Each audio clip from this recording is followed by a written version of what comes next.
The empire of Izmir has long been a divided land, ruled by the mages, an elite group of magic users. The lowly commoners, those without magic, are little more than slaves. Izmir's young empress, Savina, wishes equality and prosperity for all. But the evil mage, Profion, has other intentions.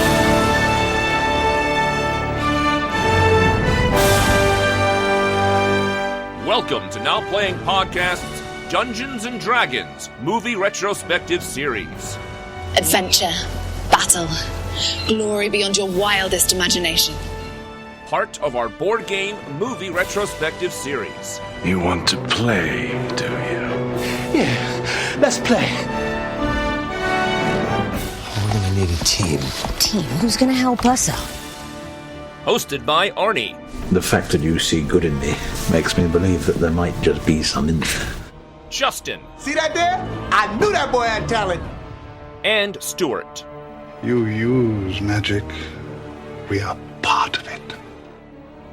But be warned, this episode will contain detailed plot spoilers and strong language.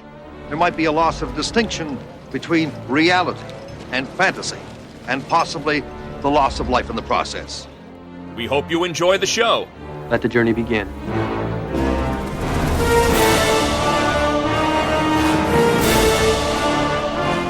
Today we're discussing Dungeons & Dragons 3, The Book of Vile Darkness, starring Jack Durgis. Nobody. Just stop. Ain't nobody in this. They all bad. Eleanor Gex, Barry Aird, Lex Daniels, with Habit Nassib Nader. Sure. And Dominic Moffam, directed by Gerry Lively. This is the now playing co-host who has it in his heart to be terrible, at least towards this film, Arnie. And Stuart.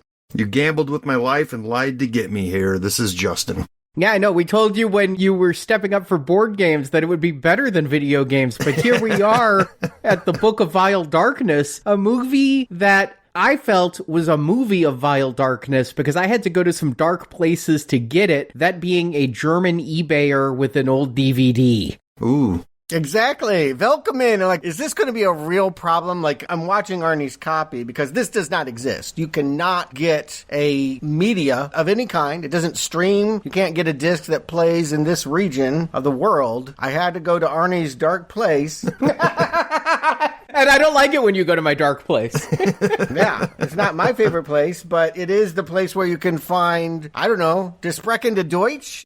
Dungeons & Dragons 3 Goldschlag or something or other. It was Die Buchen de Vile Darknessen or something. I mean, it was... It's not the whole movie, but yes. Apparently, this is something that we're only comfortable giving to Germans. Well, to be fair, this movie did come out in the United States when it premiered as a sci-fi original movie in late 2012. Oh, see, I thought that maybe it was even sci-fi was too good for it. Is this television length? Yeah. You'd have to have a lot of commercials. It's 86 minutes, and usually you only get like 48 minutes out of an hour of TV programming before commercials. So yeah, I'm sure with a couple of paddings, and maybe they don't have to fast forward the credits at the end the way they do a lot of movies. No, slow them down. Yeah, because the movie's only like 70 minutes with like 14 minutes of end credits. Maybe they just played that intro on half speed. I mean, it was already 5.5 minutes of narration. Yes. The interns made a doodle and they're like, this is our backstory. Yeah. All right. So you're telling me this aired on television in America? Yeah, it was first released on DVD in the UK in August of 2012, then SyFy aired it in November 2012, and the distributor who had rights to this film ended up going bankrupt. So that's why it's not out there. It's not like they are hiding this under some rock intentionally, like it's a grand embarrassment. I mean, after last week, how much worse would it have to be? And last week's movie comes out in a 2-pack with the 2000 movie on Blu-ray. So this one, it's just a rights issue that made this become a myth. The company IM Global is no longer global as they went under. Yeah, okay. Well, a rights issue, you say. A human's rights issue, maybe. Yeah, Gerry Lively is back. It should just be said that not much has changed in terms of who's behind the camera. If you liked the movie last week, and nobody did, you'll be excited to know that Gerry is in the director's seat and Brian Rudnick is still writing the script. Yeah, that seems so weird that somebody's actually, like, attached to this property this deep into it, right? Like, this is how many, 7 years later from the last film? Why is somebody still involved in this at this point? It really struck me as odd, too, that it's been 6 years since part 2 came out, and when they decide for part 3, they're like, well, we gotta have Gerry and Brian. We can't do it without Gerry and Brian. Right. Exactly. Yeah, I don't recognize anyone in this cast. I don't recognize this movie ever coming out. I don't recognize this, but we're here to discuss it anyway. Yeah, in looking this over, only like 3 or 4 of the people in this movie even have Wikipedia pages. The guy who plays VMAC, the barbarian, is a stuntman who's done a lot of movies in the stunt department. The one who seems to have come out of this the best is Barry Aird, who plays Bez in this. Phantom of the Opera? Yeah, he has gone on to be in Morbius and in The Avengers, Age of Ultron. Okay. In such roles, in Morbius, he was newspaper salesman. And in Avengers Age of Ultron, he was Savokian police captain, so... Oh, yeah. Yeah, you could have just told me these guys were all from a BBC production that only lasted like 2 weeks, and I would have been like, okay, yep, that sounds about right. Community theater. I was thinking a lot about, I don't know when the last time you guys might have gone to your local playhouse, but yes, when your grocer and your neighbor decide that they're actors, you get stuff like this up on stage. And Lex Daniel in this, who played Scythe, he actually is Harkonnen Commander in Dune Part 2. These are the 2 success stories out of this movie. Okay. Yeah. Yeah. Here's what I will say. While it is coming from the same creative force, it definitely has a new tone. I definitely felt like this has a different, you might call a vile darkness to it that I wasn't expecting. It is not the exact same experience that we were so confounded by a couple weeks ago. I mean, honestly, I feel like a spell was put on me. I didn't even know how to talk about Wrath of the Dragon God. But this one does go in, I will offer a different direction. This feels different from any Dungeons & Dragons movie we've gotten before. I will agree with that. Just to preview my thoughts a little bit, I came into this expecting the absolute worst because, again, this movie is gone, forgotten, and the last Dungeons & Dragons film sucked really bad. I figure we're in a In the Name of the King 3 type situation here. Yeah, that last one left such a bad taste in my mouth that I was definitely not looking forward to this, but not to give the whole game away, it's a completely different flavor this week, I'll say that. All right, well, let's taste it. Arnie, let's go into your dark place. Give us the plot. 2,000 years ago, an evil sorcerer was dying, so he used his body to create the Book of Vile Darkness, a book so wretched that to read it would turn you evil. This book caused darkness to come over the kingdom of Kharkov. 800 years ago, a group of warriors rose up against the evil ones. They called themselves the Knights of the New Sun, and the god of light, Pelor, granted the knights amulets great power. The knights were victorious against evil, and the book was torn apart, its pieces in hiding, awaiting a time when it could be reassembled. I just want to say all of this is in like a pencil sketch prologue that you just described. None of this is the actual movie. You just need to understand this in order to get the movie. Now the Knights of the New Sun exist as an order, but they've lost their devotion, and Pelor's powers were taken away from them. We meet our paladin, Grayson, who's being inducted into the order and is gravely disappointed when Pelor does not grant him the magical powers of old. Soon, a group of barbarians attack the knights. Most knights are killed, but Grayson's father, who is also a Knight of the New Sun, is kidnapped, and Grayson is left unconscious. When he comes to, Grayson sets about trying to rescue his father. He joins a group of bandits who work for the barbarians. That group is led by sorceress Accordia, assassin Seath, barbarian VMAC, and vermin lord Bez. The group is trying to find a magic horn that will lead them to the lost cover of the book. That horn is hidden in a dragon's lair. The group try to sneak past the dragon, but it attacks. Grayson kills the dragon and they retrieve the horn. This causes Accordia to fall for the young knight and they make love. Grayson then poisons VMAC. Seath tries to steal the horn, but he is killed by Bez. The 3 remaining adventurers proceed to use the horn and get the cover of the book, but Bez is stabbed through the chest in the encounter. Accordia and Grayson take the book cover to her boss, Lord Shathrax. They find Shathrax in the same compound as where Grayson's father is being kept and tortured. Grayson frees his father, but there seems to be no escape from the fortress. Grayson's father suggests they kill themselves to stop being tortured, but Grayson refuses to give up hope. This act of optimism grants him the magical powers from the light god Pelor. Grayson defeats Shathrax and his minions. In the aftermath, Accordia tries to convince Grayson to go with her, but he decides to remain a pure, chaste knight as credits roll.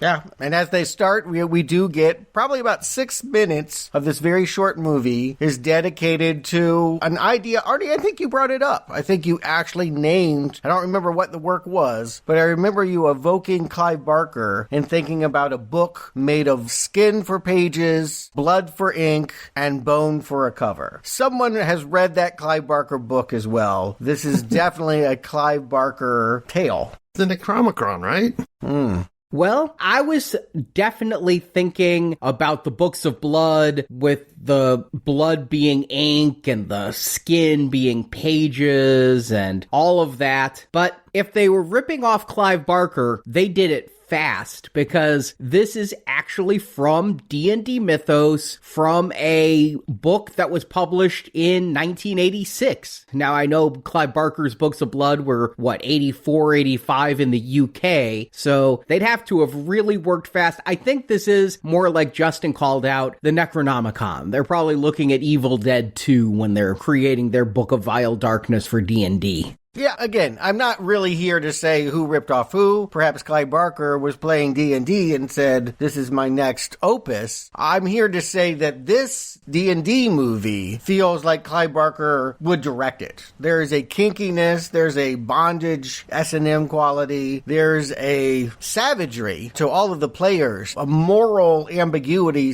/ evilness that you just can't find in any other of these campaigns that we've been on. They say that this darkness is spread by this book and that these good guys rose up, but I don't feel like there's that many good guys here. Yeah, this opening, as you mentioned, of pencil sketches and things going on here is really extended. You know, whenever we start with a data dump voiceover, and I feel like every Dungeons & Dragons film has done this, most fantasy films probably do this. I mean, even the Star Wars films have their crawl, but I'm always trying to write down every word of this lore from the background because we're going to analyze it. And so I'm writing down 2,000 years ago, a sorcerer neared the end of his mortal days and was dismayed. Consumed with hatred for all things living, he sold his soul to the demon lords of the abyss so his soul would survive after his body perished. And I'm like, okay, interesting. In an excruciating ritual, his skin was flayed, his bones hammered, his diseased blood written into a... All right, get on with it. This thing goes on and on. I literally put in my notes, fuck, how long is this prologue? And then it continued. The ink was discovered and destroyed. It's like, holy shit. How long is this damn thing anyway? I thought we were getting a little data dump of background that we needed for the story. We're getting basically an entire movie in the first 10 minutes.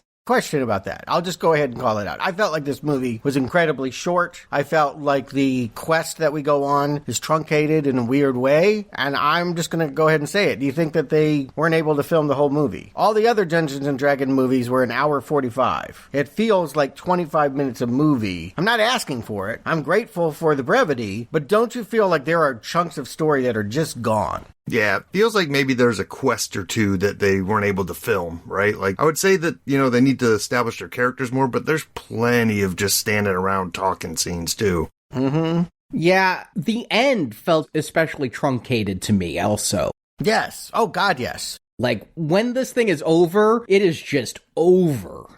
Zap, zap. I mean, it's like throw everything into the bug light and it's over. It's incredible how they just kind of give up. And I can't believe that that was the intent. Again, judging by what has already been written and created by this team, the fact that we're supposed to be finding bits and pieces of a book. We're told in this very long prologue that the evil people broke the book back up, right? That somehow you extract the blood into a vial and you got the bones somewhere else and you got the pages somewhere else. Why is all of the quest that we spend time on trying to find a horn? Like, what does that got to do with the book? All of these D&D movies also have these sub-quests where to get our main goal, we have to achieve this side quest first. You know, in order for Justin Whalen to find the orb, he first had to find the eye or go through that maze and things. And so the horn is like a waypoint because the horn will lead them then to the book.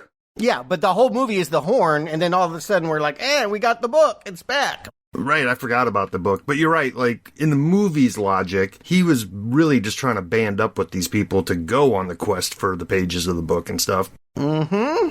He got sidetracked on the side quest and became the whole movie. Yeah. So let's just go past the prologue. Let's just assume we skip it. How much of this movie would even make sense if you took that away? Or if that wasn't added in post-production to elongate this movie to a runtime that would be acceptable to SyFy Channel? Yeah, I mean, despite it being too long, the opening isn't bad. It reminds me of the motion comics I used to watch that Marvel put out because it's like still drawings that are then computer motion just a little bit. And so as far as prologues go, I've seen worse. At least this one was visually interesting and had a D&D feel. Mm-hmm. I'm glad we have this prologue because it does set up the stakes of our MacGuffin of this film, the Book of Vile Darkness, that it caused 1,200 years of death. Now, it would have been nice if somewhere in all of this we ever heard the name Shathrax, because that's going to be the big bad we're dealing with, who shows up at the very end of this, and it's like, who is this guy with his lips stapled shut? But I guess the prologue's long enough that I don't need to know when Shathrax began his quest to reassemble the book. Yeah, just to underline it, what we hear in the prologue is Nagrul, but Nagrul ain't in this movie as Shathrax. Yeah, Nagrul's the one who died to make the book. The book is Nagrul's flesh. And then Shathrax is the big mastermind behind putting it together, we find out in the last 5 minutes of this film. Right. A competent movie would have some flashback scenes, or we would be seeing him talk to Accordia, you know, at some point, showing us there's some connection between all of this. But yeah, no, he just pops up in the last scene and that's it. So what I'm really saying is, as we begin to do what we do and break down a plot such as we can find it, I want to just recognize that even though I don't think these guys are skilled as storytellers, as proof of my review of their last effort, I do think they were hobbled. I do think that, unfortunately, they just weren't able to make the full movie they were set out to make. And so, yeah, very weird. It's one of the many things that make this Book of Vile Darkness feel different than Wrath of the Dragon God. But then, yes, we do hop into modern day and we're seeing the Knights of the New Sun. And the prologue had told us that they've basically become lazy because good has ruled for 800 years. And so the God of Light is no longer giving them their special amulet powers. And horny, right? I mean, they have to give up worldly pleasures. These guys are monks, right? They're not just knights. They go and pray to a giant phallus they call the obelisk. I guess there's a carved sun at the top of it. It looks like a big dick to me. And they have to give up all worldly pleasures and just be, quote, a beacon of light, which is just another way of saying no sex for you. Yeah, I mean, these guys, we get a quick shot of them. I couldn't even tell you how many people were there. I mean, it was a group of them, 10, 15 maybe. But what we're supposed to take away from this is a father and son. It's a son who's ready to take on the trials or ask the obelisk for power. I don't even understand what's going on. He's touching his sword to this rock and disappointed that it didn't shoot lightning at him. Pretty much, yeah. They used to have a connection, a direct connection. It seems like the God of Light is what gave them the magic power, hold it up, Castle of Grayskull shit, and they could vanquish the evil back in the day, and now they just look like nerds, right? We put on the costumes, we wear the amulet, we touch the big phallus, and nothing happens. We have no real power, and we're giving up all the worldly pleasure for no good reason. I don't know how father had son if he's given up worldly pleasure, and I also don't think that this actor looks old enough or anything like our main character. But yeah, it took me a beat to realize that this is a father trying to comfort a son and welcome him into this knightly order. Yeah, it's not really made clear. I'll say now, I watched this movie twice. It's short. It wasn't a huge commitment. But the first time I watched it, I thought this guy was being inducted into the order, and when he didn't have Castle Grayskull light up his sword, I thought it was a fellow knight cheering him up. Even though he says, "My father said to me, words I'll now say to you," I didn't get that this was this guy's father. Like you say, they don't look that old. And so it wasn't driven home that this is a legacy thing, but our main guy, Grayson, does have main character syndrome, as he knows none of these Knights of the Sun, including his father, got this power from Pelos, but he thought he would be the one. He was good enough that if he went up there and touched his sword to the stone, he'd get the power. But they do look like silly cosplayers. All those background people look like grips that they were just given swords and told stand and hold it in front of you. And this is my question, because it seems like Grayson, for most, all of the movie, is basically pushing back against this legacy. Once he does this ritual at the beginning and realizes it's a sham, it's like, he got to level 10 in Scientology and went, I don't want to do this no more. And it seems to be against it. Seems to want to, sell his amulet for the value of its gold and is running away from the oath that he just took. Yeah, I mean, what happens is a group comes in, we barely see it, but all the knights are slaughtered, and Grayson and his father join the attack last, and when Grayson wakes up, everybody's dead. There's no order to be a part of anymore. Now he's no longer as interested in being a knight as he is in rescuing his father. Right. But how does he know that his father was taken? Did he see it? That's the part I kind of got lost on, is he wakes up and everybody's dead, but just because his father's corpse isn't there, he knows that he was taken? I believe that is true. He looks around. He says, father, looks around. I don't know, all these extras. I don't know how you could tell one from the other. But he goes trudging off to a local village, finds a sex worker whose brother was also in the order. And again, there's a whole sexual tension about, take off your clothes. And he's like, nope, I got the amulet and all of that. But she knows. She does mention that he was taken by Shathrax. That is the first time we hear that name. And the sex worker you talk about, I mean, Grayson doesn't know her. It's not like because her brother was a knight, she's a contact of his. He just wanders into the nearest town, sees a bunch of barbarians who I guess have just gangbanged this sex worker because they're all leaving it together at the same time. So he goes in to find out about them, and he's ready to sell his amulet. And she just is like, oh, my brother was a knight of the new sun. He died a pauper and alone. So, yeah, it's not really a great career path to have that big amulet around your neck. Right. They seem to be like a loser club, and now they're actually needed because out of nowhere, and no one can explain to me what they are, just some dudes with purple lightning shooting out of their fingers and eyes, killed a bunch of people. And I guess, they're spreading the evil? The book is being reassembled? Were the knights protecting part of the book? Who knows? We know that, or I don't know. I heard somebody say that Shathrax is sending out this group we're going to meet in this Green Dragon Inn bar, that they are the ones tasked with finding some element, again, the horn to get them the pages, to get them the book. They are feeling confident that now is the time to make a new book of Vile Darkness. And we know the knights aren't hiding the book because we were told the knights tried to hunt it down and they were able to find the ink blood. Right. and they destroyed the ink. So if you're going to have this book, I guess they're still writing it. It's like the Bible. It goes from person to person and they keep writing new passages. So if they're going to write more in the book, they need new blood to do it. We'll get to that later. But the Knights don't know where the pages and cover are, but they figure they're just lost to time.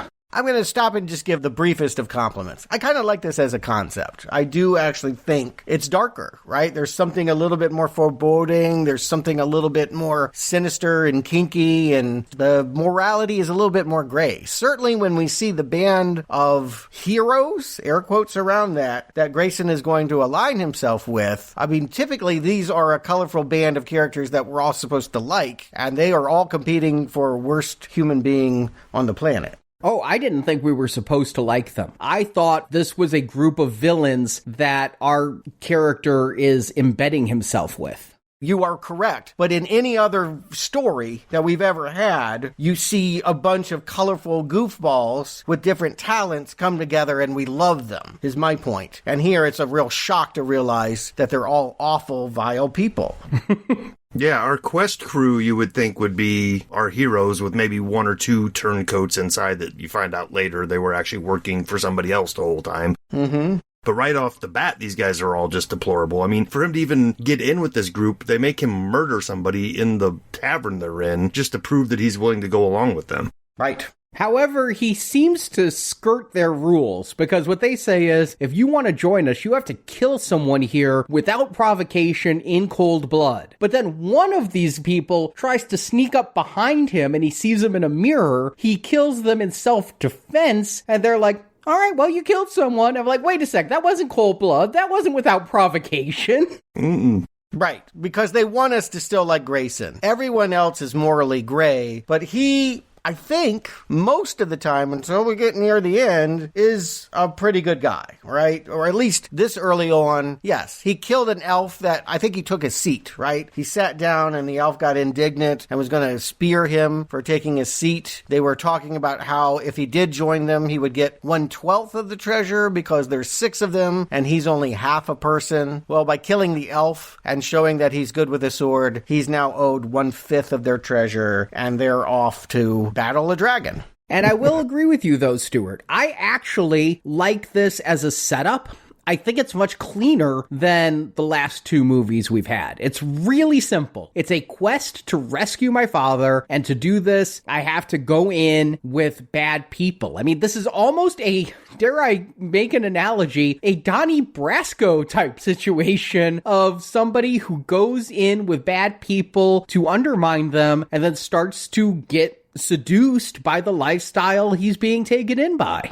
Mm-hmm. Yeah, there is a moral corruption that does happen. It's going to be in the form of their leader. We have this woman named Accordia who wears a amulet on a headband that allows her to make phone calls. She is constantly calling in and telling Lord Shathrax what they're doing, where they're going, that they're, killing a sufficient number of people along the way, that they're real jerks. And this group, I like that they're colorful and very visually distinct. Last time, we had people who, they did look very different. You had, like, this giant woman, and then you had the other woman. But here, I really kind of liked the look of the 4 bad guys. As you mentioned, we have our Phantom of the Opera, Bez, who wears, like, this bone mask and is... I'm not really quite sure what he is in D&D lore, but he doesn't seem to have a lot of magic, but some magic. Yeah, at one point he's referred to as Vermin Lord and takes great pleasure. I'll just go ahead and jump to the fact that, like, his idea of entertainment is to, like, pluck a ring off a corpse, bring it to the widow, make her put it on so she can see how her husband was brutally killed, and then comfort the orphaned child by touching his teddy bear and infecting it with all of these centipedes. Like, he is plague and seems to be enjoying hurting innocent folk. The thing I took away from that scene, though, Stuart, is that, like, I think in his heart, he was trying to prepare the child that he's now the man of the house, and he was ruining his teddy bear, saying it's time to grow up. Ah. You're now the one who's got to protect your mom.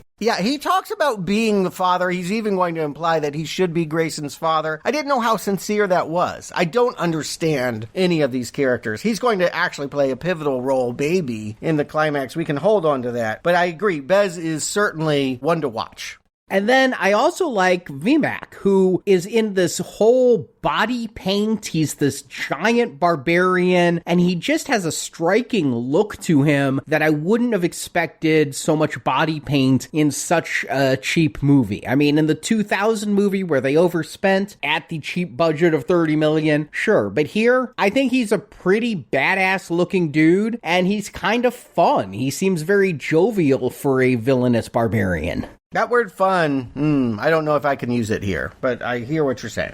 Out of all these characters, I feel like he might be the one that actually does have a moral center to him, right? The rest of them seem like they're playing a game, and anything they say to anybody should be taken with a grain of salt. But Vimac does feel like he might actually be true to his word. Well, and keep in mind, Accordia is assembling all of these people. She's hiring them on. They're here for the treasure. We're going to find out what he wants to spend his treasure on, and it ain't good. But yeah, put a pin in that. VMAC is another one to watch. And then we've got the boring one in my mind is Seath, who's this head-tattooed assassin in armor. He doesn't really do a whole lot in this one, but he's muscle in the group. A lot of monologuing. I feel like he wants to be on the stage. Like, anytime anything bad happens, he will just be there for a long soliloquy about how evil is the right choice, and is just always talking tough in almost a Shakespearean way. And finally, the leader of the group, who I saved for last, Accordia, the only woman in this group. And yeah, she's a powerful sorceress and... potential lover? Yeah. Not that great an actress. She's, kind of wooden. Yeah, the gambit of this movie is, even though she is evil to the core and is always putting her mercenaries in place, she likes Grayson for reasons. Because he is innocent, because he is virginal, because she likes to corrupt. I'm just making wild stabs in the dark. I really don't see the chemistry develop in this movie, but it is, we'll find out, the central love affair. Yeah, and you're right, it's not on screen. As a matter of fact, she seems to be repulsed by him, but is that a meet cute? I don't know. Not cute, not in this movie.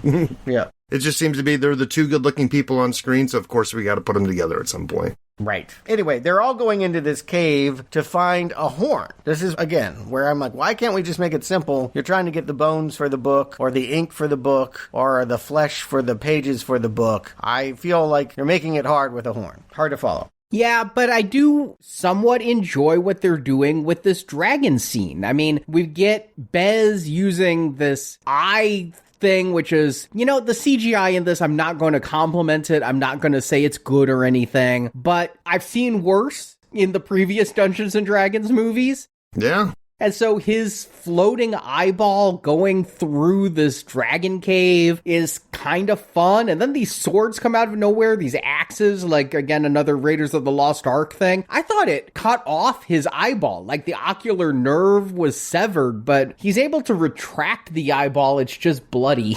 Yeah, they make it seem like the optic nerve can go like 500 feet. And it is kind of cool that it's like sneaking around, but I don't understand his math. Earlier, they had talked about if the dragon ate 5 people, it'll be asleep for 5 hours or something like that. He's seeing the corpses. To me, that would mean the dragon hasn't eaten, but he thinks by seeing all these bodies, the dragon must be asleep, and then it's supposed to be a surprise when we have this dragon attack. Yeah, and I wasn't sure if he woke up the dragon and that's what happened, but yeah, the dragon comes on the attack, and again, not a great dragon, but not the worst dragon I've seen in the past few weeks. Yeah, it's the best dragon we've seen so far, right? Like, it's a completely different model, it's got some texture to it rather than just being a gelatinous blob of shiny objects. Yeah, this world is established by part 3. You kind of know what it's going for in terms of its production values. And so it is the dragon you deserve if you're sitting down for this movie. And Grayson is the only one willing to kind of stand his ground. The others kind of go into hiding. Bez has this trick where he can turn into a plague of flies. And I guess that allows him to scatter and not be a corporal form that can be targeted. But everyone else fails here except for our young knight. And he's able to grab a ring from Accordia and cause a bunch of rocks to collapse and kill the dragon, but they think he died with it, which would make this movie very short. But no, he survived, and he's now the dragon slayer, and Bez is going to put a dragon tail around his neck so he can show everyone he's a dragon slayer. He's wearing a lot around his neck, because underneath his armor, he's got this big Flava Flav, like, medallion, and now on top of the armor, he's got the dragon tail. Mm-hmm. This is what I mean. What does he stand for? He's still wearing the amulet, but in the first scene, he was like, why do we wear these? And at one point was going to sell it for monetary value. Does he think he's still a Knight of a New Sun? Does he still believe in the things that he swore an oath to? I know he wants to get his father back, but is there anything else that he wants to keep alive from that order? I think he is a truly noble person at his core, which is why every time this group of people wants to kill someone, he's going to jump in the middle and try to mediate. It's why he still wears the amulet, is he is trying to stay chaste. I mean, the dragon, it had 3 people alive, and the group wants to kill them, but Grayson's like, no, we can take them back to town and we'll be praised as heroes if we do that, and get better reward than just killing them. So he's saving their life. Then when he gets back in town, some hoochie mama's like, you're a dragon slayer, come bang me, and he's going to turn her down because I think he's still trying to be chaste and follow the rules of that order. But is he doing it because he believes in the sun god? I don't think he does. He's doing it because he wants his dad to still be proud of him. And boy, did that relationship need a lot more work than that opening scene. Yeah, his motivations are unclear, but what is clear is, like Arnie said, he is at least trying to act in a noble manner, right? He is trying to do the right thing. Of all of these, he's the only one. Yes, everyone else is really despicable. Again, they're like, oh, you're right. We can take these people and convince the town to let us in so that we can then do bad things. You know, like, take your pick. Everyone here, I've already mentioned that Bez is tormenting widows by giving back the rings that will haunt their nightmares forever. The assassin is maybe the worst one. He is waiting in the shadows. They have a scepter. They bring back a scepter from the dragon cave, give it to the mayor of the town, and when one of the people is putting it away in their treasure trove, he sneaks in and slits the guy's throat. Yeah, Grayson didn't realize, but the others had all planned on just robbing this town of every speck of gold that it has, and so they're doing that in the night, while Accordia is, I guess the word I'll use is seducing. It's kind of a broad term for what she does to Grayson, but in the end, he's basically forced to either reveal himself or sleep with her. Yeah, I think he goes home with her because, again, that headband. She's talking to Shathrax. He knows his father is with Shathrax. When she's changing in the bathroom, he puts on that headband, and there's a brief moment where he can actually see his father has been chained up, and some minion is like, Lord Shathrax, what shall we do? And it just seems like his father is the vessel for this new book, that they're draining him of blood, that they're going to turn him into volume number 2 of the Vile Darkness novel. Well, yeah, and this is our first clue or first hint that Grayson has any reason to believe his father is still alive and would be going on a quest to save him. So up to this point, I think he was just going along for the ride. Like, he felt like he needed to do something, but I'm not sure what that was. I don't think he thought Accordia was hot. I don't see it. And again, she negs him into it, but he really doesn't like her. And I found it funny because she is not a great actress. She also very clearly has a barbed wire tattoo on her right bicep that I think the makeup people tried to cover very poorly. Like, they just ran to Sephora to get some foundation and smear it on her arm to try to hide it, because why would this person in Dungeons and Dragons time have a Pamela Anderson tattoo? Barbed wire? Not barbed wire? Well, no, it's barbed wire, but... Okay, all right, yeah. She's not sporting a Pam tat. No, I was saying the same one that Pamela Anderson has. Okay, fair. As if we've never covered that movie. I don't know how well that tattoo is identified with said star. No, I noticed that too, Arnie, but I'm going to give the movie a little bit of credit here. I think that's a function of her ability to release her arm in a ghost fashion and send it, 50 yards away, that she does a few times.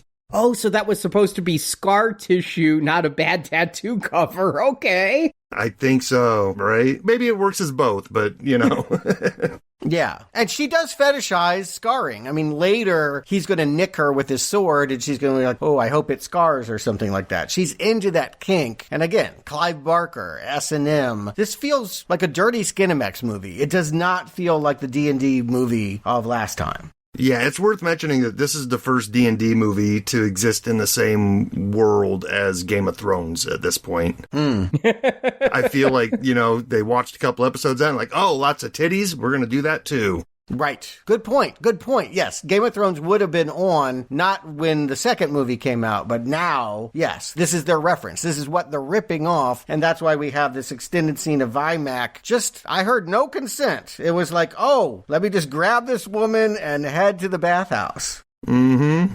I thought they were all prostitutes because there's a lot of them and they all seem to be having a pretty good time. In fact, I dare say there's too many of them. There are so many that they're just like lounging around and giggling and have nothing to do. They're not doing anything with each other. They're just basically waiting for their turn with Vimac. They're kind of rubbing each other. Oh, they eventually writhe around on each other. They're having a nice little orgy.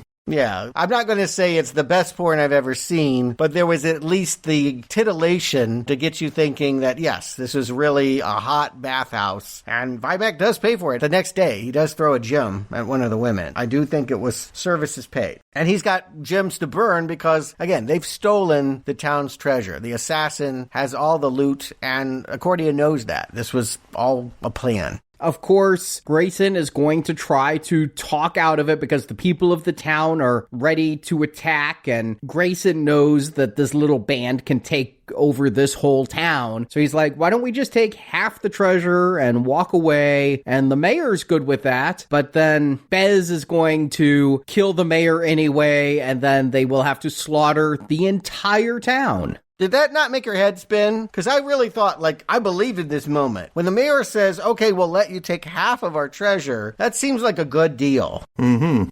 But it ain't good enough. Boom! He doesn't just die. He explodes. Fountain of blood. Again, I really thought, Suicide Squad. Sure, these are bad people, but we'll grow to like them in their scampy, rapscallion way. No, I hate these assholes. They have no morals, and this is a really bad crowd. And yet I like them because they are that evil. I don't know what's going to happen next. I don't feel like I'm in a formula film. Agreed. When we see the people who he's becoming friendly with, if not friends with, he never fully trusts them, but they're all going to slaughter everyone in this town, and he's left not knowing what to do. He pulls out his big amulet to stop somebody from killing him, and then that person gets killed from behind, and he's just going to go into the sewers to lead some children to safety. My favorite scene. I gotta say, this actually made me genuinely laugh. He was like, kids, we're all gonna go into the forest. What's your favorite forest animal? Zombies! What about unicorns? Nah, that's for girls. Yeah, I love that. Right. At this point, the movie's middling, right? If they're trying to get us to be on board with these over-the-top villainous characters, then they need to also put a little effort into making us believe how innocent and how worthy these townsfolk are of not being murdered, right? As it plays, it's just, they're people in this town, they're getting murdered, that's bad. Let's move on. I agree, but middling is a step up from what we've gotten, so I'm kind of happy. And do feel bad. I mean, Delgar, I did not know ye, but he was one of the sleeping corpses they found in the dragons thing. What a thing to be brought home and revived and say, these are the heroes, let us in, and then be speared by them. Again, it just really makes me hate these people when I was prepared for a formula story where I'd be asked to love them. And you're right, Arnie, it keeps me on my toes. Suddenly I'm like, what movie am I in? Where is this going? When the young guy, after he rescues the kid, is like looking at his clawed up body after sex and is trying to wash it all off, I'm thinking this is a tragedy. I actually predict this will be like him being the new evil lord at the end. I start to believe that this is about corruption and not redemption.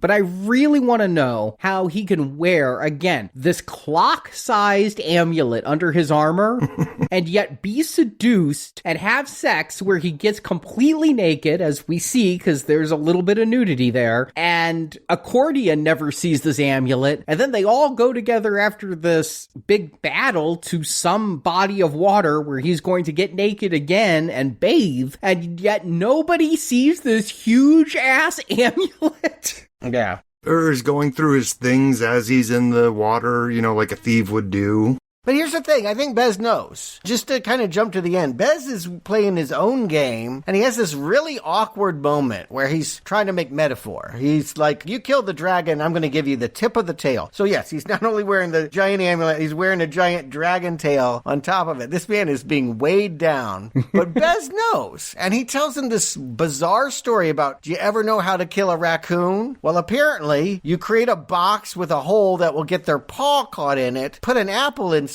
and they can't resist the hold on to the apple knowing that a rock is about to roll on them and crush them. Bizarre. I can't imagine that that is a common scenario for extinguishing raccoons, but it's trying to imply that Bez is telling this man, you're the raccoon. You are trying to go after something and going to get stuck, and I'm going to crush you with the rock. So I think he knows. Again, the other ones are dumb, and they're self-interested, and they want to just divide up the treasure and go on their separate ways. They don't have an interest in Grayson, but Accordia does, because she wants him to be her boy. Yeah, he decides in this moment, the sex worker insisted when he went to the store and went on a shopping spree that he buy a vial of poison, I thought, to kill himself if things got bad, but he has other ideas. And this is another shocker scene.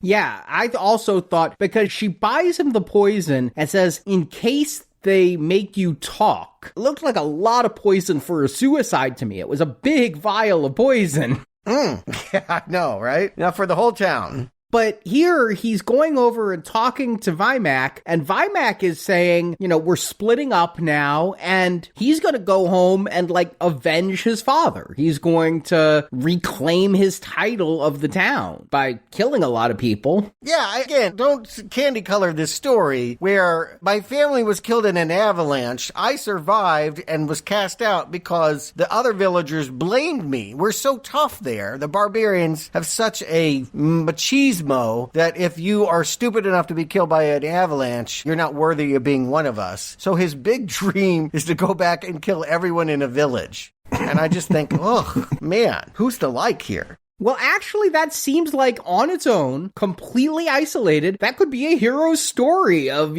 coming back and getting back at the people who ousted him. It's not the most evil of these people. And the fact that Grayson decides to poison Vimac, I don't understand his motivation here. At what point did Grayson change and decide he wants to murder this group he's been hanging out with instead of just letting them part ways? Right. If you have to pick one to murder just to get the others in the group to think that somebody betrayed them, he's the worst one to pick. Pick one of the other guys that actually is doing evil stuff. You watched Bez liquefy a mayor just minutes ago. Get him out of the picture if you're going to do this.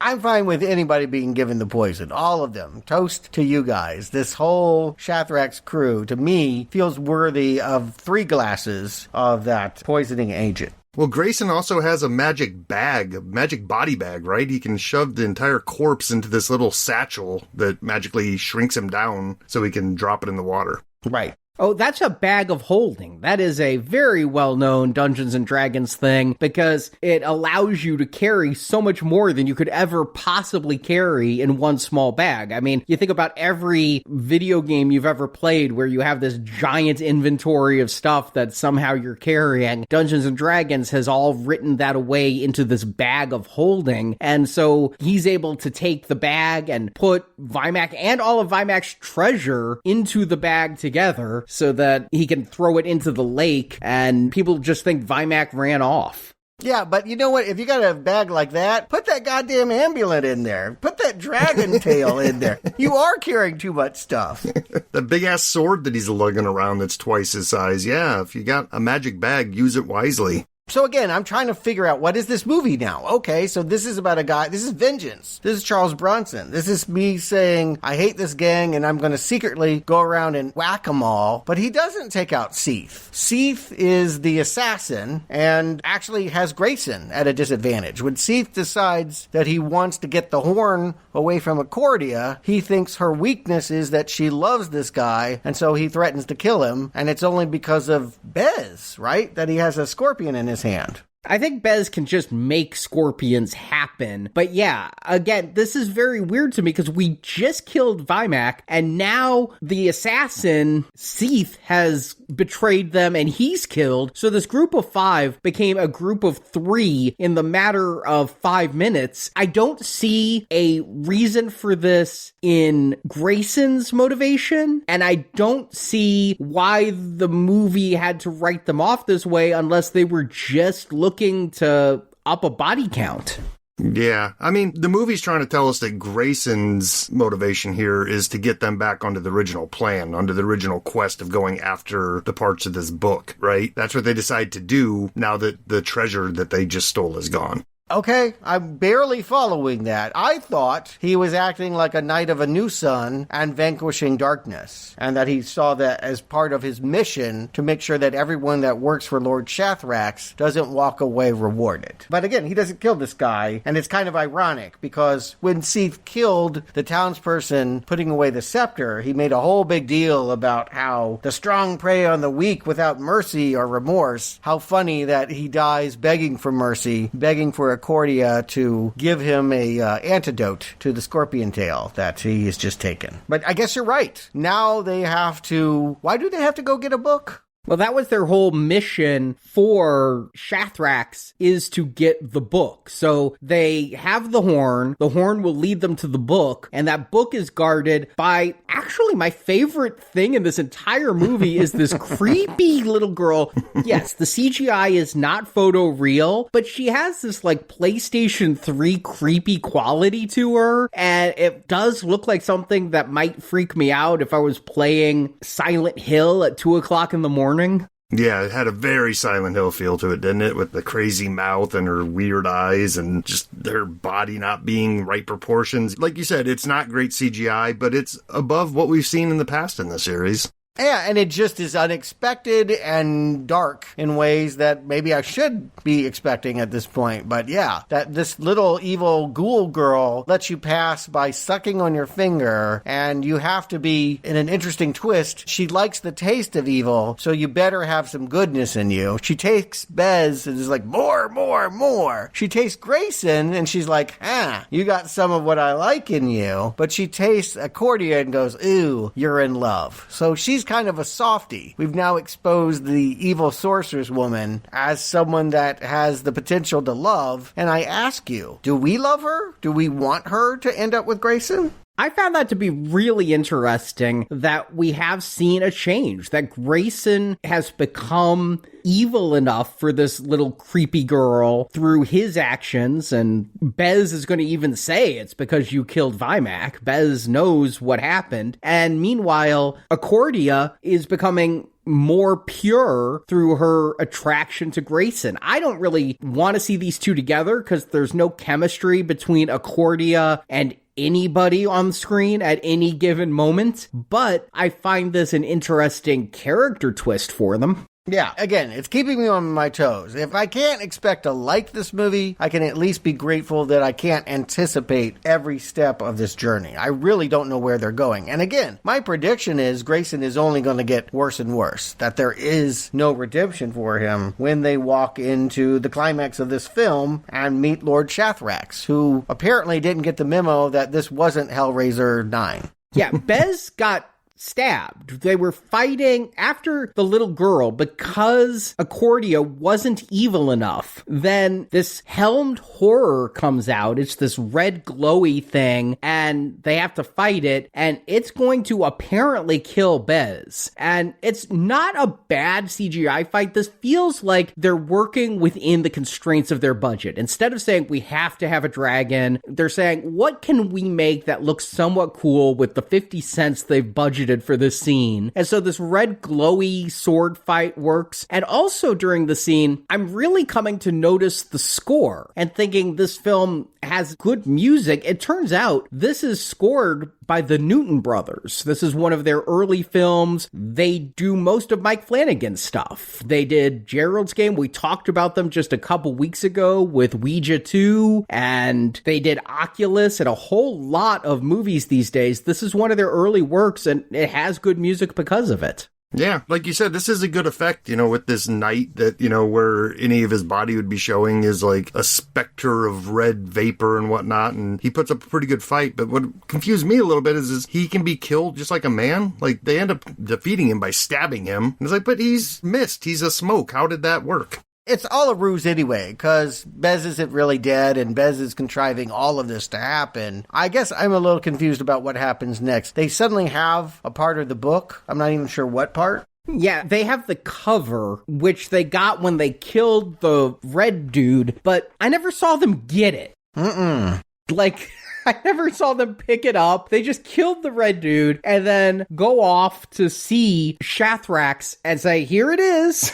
Yeah, like Spawn, like in a video game, you kill the enemy and boom, a gold coin appears. And yeah, nobody told this guy that he wasn't in Hellraiser 9, right? With the stapled lips and the concubine women that are going to do the talking for him. He is totally ready for Clive Barker night at the S&M Club. Yeah. And one other thing that I'm noticing around this point in the movie, though, I credited the music, but the sound mix of this is terrible. Every time they try to have any kind of sound effects or clanging swords, or when they get to Shathrax, there's a lot of like mechanical sounds in the background and things. All of this is way too loud. Like, it's just overdone sound effects going on here. And it's made worse because Shathrax has his lips stapled shut, but he's speaking telepathically through two women who are attached to him who try to do the same movements he does. He's now holding the Book of Vile Darkness. Who knows where he got the pages? I guess that was never told, but he has the pages, and the women are kind of keeping their arms equally apart, like they're holding the book, but very poorly.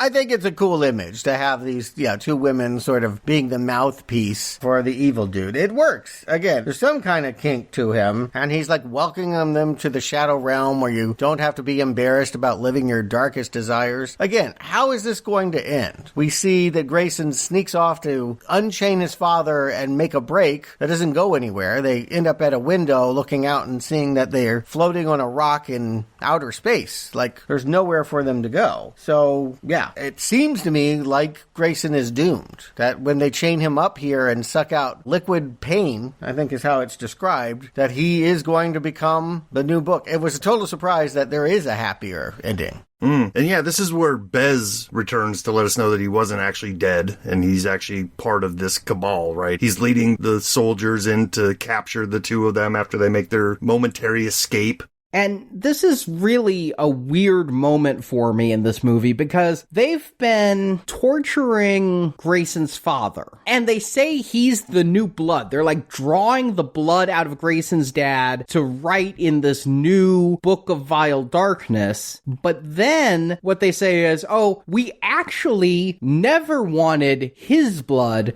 Right. It's Grayson who's pure. We took him just as bait to bring Grayson here. They could have just taken Grayson. He was unconscious on the ground. Yeah. But they could have just taken Grayson. Yeah, I feel like they wanted to have like a Darth Vader, I am your father twist here. Like a lot was made about the fact that Bez is like, I'm a better father to him than you are, and slapping the old man around and all of that. But it's not a good twist that the guy that spreads bugs and disease and has been torturing people the whole movie is like the big bad, right? Duh, right? Oh, how surprising that the Phantom of the Opera is the bad guy. It would have been a better twist if the father, right? If you had actually had the man playing the father being like, ha, I'm not really chained up. I'm waiting for you so I can chain you up. Mm-hmm. Right? That's a twist. This is not a twist. No, this is the last 3 pages of the book, and it's due tomorrow, so we're just kind of quickly finishing it off. Mm-hmm. The screenplay, yes. The book, I don't know how many pages there will be, but hopefully we're done after this installment. Yeah, so because Grayson doesn't want to commit suicide, he is now given the power from the God Pelos that he had wanted from the very beginning. I guess. Provided by Accordia, right? No, I thought it was just provided through that amulet. It starts to glow under his armor. But I thought she gave it to him. She did some magic thing. She assists in some way in this moment so that he can do more than be milked. Yeah, she throws him the amulet. Well, no, he gets the power before he's captured again, which is confusing to me. Oh, he does? When he's with his father and saying, no, I'm not going to kill myself, then all of a sudden under his chest armor just starts glowing. And then he gets captured. Mm-hmm. Oh, okay. I missed this detail. All right. Because it's all whip bang. It's boom, boom, boom. Yeah, right. Because this would normally take 10 minutes in a movie, and instead it's like, yeah, folks, we got about 3 minutes to wrap this all up. So he's chained up, he's moaning. They took the amulet from him, and that is what Accordia returns to him in this climax. She uses that my arms can detach power. Right. And returns the amulet. Absolutely, yeah. She felt betrayed, too. It should be said that when Bez is making his big move, the quote-unquote twist, she's like, I can't believe you tricked me into this. So, again, she wants to work with Grayson. She wants Grayson. And so she gives him the amulet so they can just zap everybody. And it's just the 3 of them now. Father, son, and holy bitch. And I rewound to watch this because I'm like, what happened to Bez? We saw Bez came back. So what happened? We see Bez get blasted with one of these bolts of light coming out of Grayson's amulet, but we don't really get a glory death of our most traitorous character. Because there's talking sequel here, right? Because this all ends on a tease of Accordia being like, you could come off to me and we could choke them all with our legend. Again, the S&M language here. Yeah, choke them all. Mm-hmm. Just go and live a debaucherous life. And it seems like in this moment, Grayson is going to go back with his father to the order, sexless, noble, praying to the phallus rock. And the question remains whether he will kill her the next time he sees her. A sequel we don't probably think we'll ever get, right? It's been 10 years, 12, 15. I'm sure that ship has long since sailed, given that they've already rebooted this, but kind of a cool ending to the series is that will they be enemies or will they be lovers? But he has to be chaste, so that's why he sends her away. Mm-hmm. And then the credits roll. I mean, it's like, I can't sleep with you. She's like, okay, I don't know what happened to his dad or anything like that. It's just, we're out of money, we're done.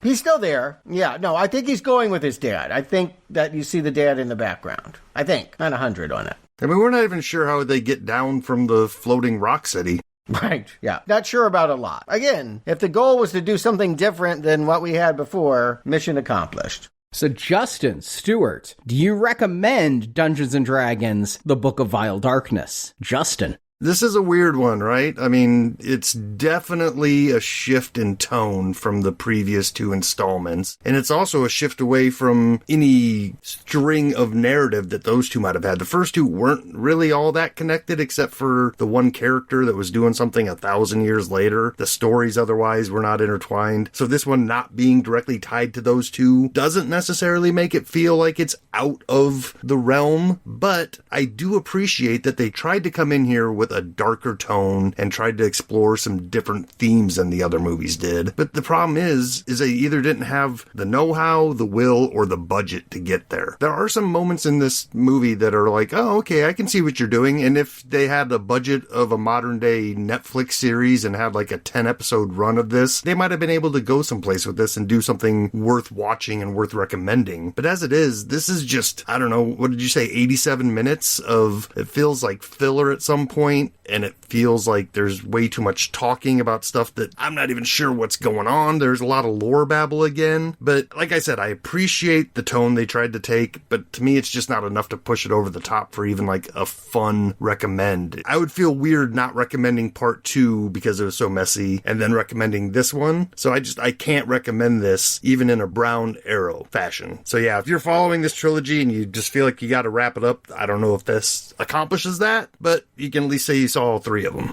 Stuart.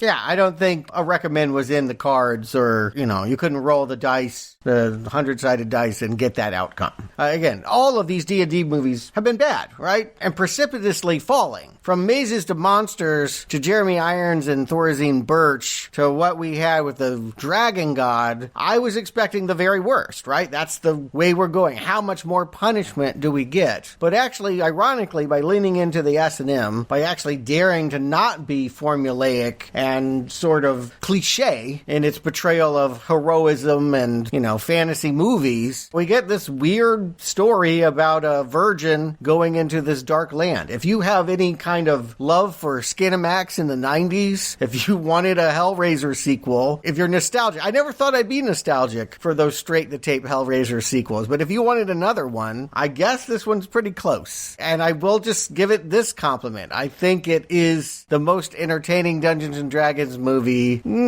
competing with Tom Hanks. Hard to say, but it's not enough for a recommend. Absolutely not. I don't want to give people the impression that this is worthy of their time. I had to see all of these movies, and this was the best time I had, but it sucked.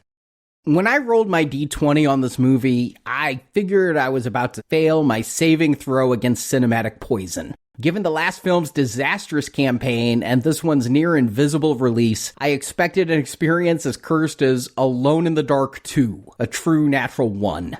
Yet, against all odds, this forgotten relic with a party of complete unknowns managed to avoid total disaster. The plot follows a simple dungeon crawl, nothing too convoluted, and the adventuring party is small enough to keep track of while still having some distinct character classes, and a couple of them, namely Bez, the roguish trickster, and VMAC, the mighty tank, even bring a little fun to the screen. The Newton Brothers score is another boon to the quest, adding some inspiration points, especially during that battle with the Helmed Horror, one of the film's better encounters. So all things considered, this isn't a TPK. Total party kill for those who aren't D&D versed. In fact, I would argue this is the best of the Dungeons & Dragons movies so far.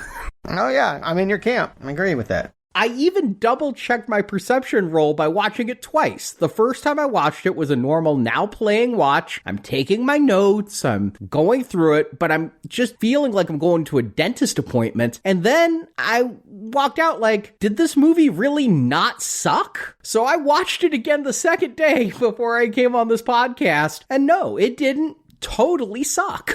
It still kind of sucked. But let's not pretend this was an epic tier loot drop. I said it's not half bad, but there's still plenty of bad here.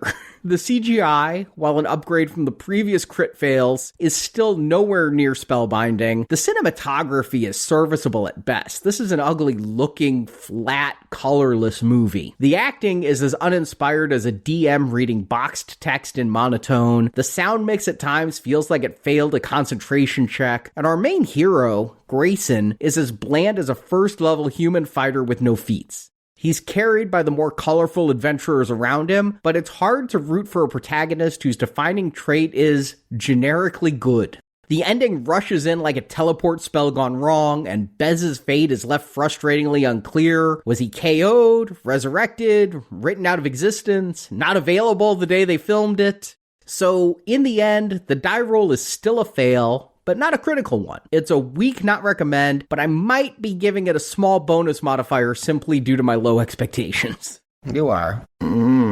Yeah, we're all pleasantly surprised that it didn't kill us, because that was how lethal this series was getting. But before we get into Honor Among Thieves, the movie that I've been waiting to talk about, I've been holding on to through all of these bad films, should just be said, a listener has brought to our attention that, unfortunately, guys, we're missing a Dungeons & Dragons movie in our retrospective. There's something called Dragonlance Dragons of Autumn Twilight, which sounds like a title generated by AI trying to write a YA novel, right? But yes, Dragons of Autumn Twilight is apparently a huge novel and D&D. Did you guys know that Dragonlance and D&D are the same thing? No idea. I honestly don't even know if I've heard of Dragonlance. I'm sure you have, because you have been inside a comic book store. And throughout the 80s and 90s, I do remember. Here's the problem. When I see a dragon on the cover of something, it has like a repellent quality. Like I move away to not find out more. I'm like, okay, not for me. But you couldn't avoid this. Dragonlance was plastered all over everything. Calendars, board games, role-playing games. It was essentially modules for D&D that were meant to bring the dragons back. I guess TSR was feeling like its brand was flagging in the mid-80s, and some of the fanboys pointed out it was because you're all dungeon, no dragon, and so they created a module that was heavy on dragons, and it was a huge hit. It actually became sort of the defining second wave of TSR Dungeons & Dragons merchandise and games for another good decade. And yes, they have everything from comic books and video games to figurines to, unfortunately, a non-theatrically released 2008 animated film with the unmistakable subtitle of A Dungeons & Dragons Adventure Tale. Now, we're not covering it because we skip a lot of animated movies. If we didn't, our Marvel and DC retrospectives would probably be hundreds of extra episodes long. Mm-hmm. There are always those animated films that we just kind of go, yeah, maybe someone wants to watch that, but if it's not put out in theaters, it's not real. This definitely would not be put out in theaters. It is horrible. I'm assuming you guys don't know anything that what I'm talking about. Nope, this is all Elvish to me. All right, if only. I mean, again, it has the template. We all know what a D&D campaign is, right? You put a Gandalf wizard and a half-elf hero and some knights and magic users and some, pixie little thief or something. You get all these different classes together on some campaign. And as the title would suggest, there's this blue sword that has the ability to kill dragons. They got, I suppose, real people to do the voices. If you consider Keith Sutherland, Lucy Lawless, Michelle Trachtenberg, R.I.P., are all involved in this production. It's 90 minutes. It's a feature length, but it was put out straight to tape. The weird thing is, it's 2008, but it looks like that cartoon from the 80s, the one that we already praised, that really stilted, cel-drawn animation that aspires to be adult. There are boob shots, ass shots. There's a bar winch that is really giving you something or trying to. There is blood that comes out of nostrils and slit throats, but it is so poorly done. And I think that maybe the most challenging part of all of it is they try to make the dragons all 3D CGI rendering, and then everything else is the poorly drawn 2D cell rendering, and it doesn't feel like anyone's in the same space at all. It feels like you're watching two different movies laid on top of each other. Just everyone is shadowboxing. It's just a terrible... I can see why you might want to like the story. I did audiobook the story. The novel has lots of juicy bits. The animators leave out much of that book because they can't afford to animate it. And so what you're left with is a very sad thing. You can find on YouTube if you care. The people that leave comments will assure you that it is Brown Arrow fun. If you like bad animation, I just found it torturous. I really thought it was horrendous. But if we do cover Dungeons & Dragons again, I know we're going to next week with the big Hollywood movie, but there is a lot of love for Dragonlance, and some will tell you that will probably be the way it comes back as a feature film. You kind of answered the question that arose to me, which is there a good enough story there, given a better budget, that it might have been something worthwhile? It was supposed to be live action, and then, 2000, you saw what that 2000 movie looked like, so I can't even imagine after the 2005 SyFy Channel and now this movie, you wouldn't have wanted to see that story. It's just got a lot of dragons. I don't know, if that's your fetish, if you like to see dragons dressed up in suits of armor, spitting out acid, flying around with half-naked women sometimes riding them, it's everything that people seem to love when they pick up those books with those covers that I don't want it. Some people do. But what I do want is to return to live action and an actual budget movie. Something that's gone to theaters. I mean, the one you're talking about didn't go to theaters. Vile Darkness didn't go to theaters. It didn't even come to America. But next week's film is actually a theatrical film, if not a theatrical success. I've been holding on because I have seen Dungeons & Dragons Honor Among Thieves, and I knew that there was a light at the end of this tunnel. It will not shock you. I will just die on the hill saying the best D&D movie is still to come. Pretty small hill, but I'll say that. It wasn't a big hit here in America, but I think, God knows, it's a step up. God knows, after everything we've seen, I'm really excited to return to this one. I have positive memories. Yeah, I look forward to watching that one. I've been interested in it since it came out and just never got around to watching it. So yeah, I'm looking forward to it. Yeah, we saved the best for last. I'm ready to watch Guardians of the Dungeon Crawling. Yeah.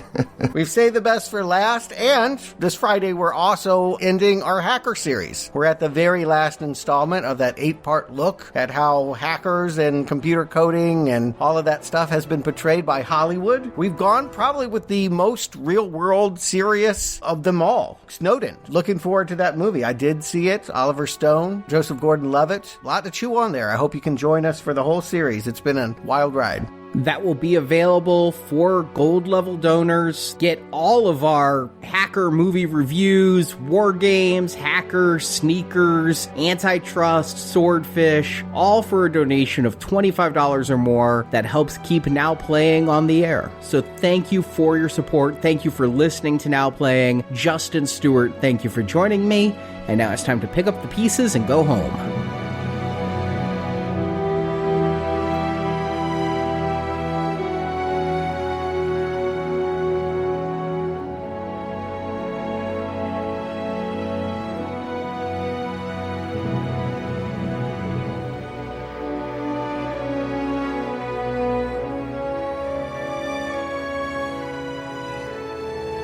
And so, we played the game again, for one last time.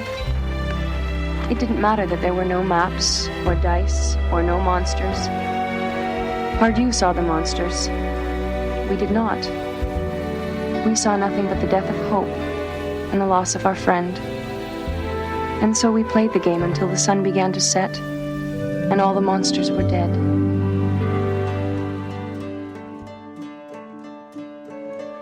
Thank you for listening to this Now Playing Podcast movie review.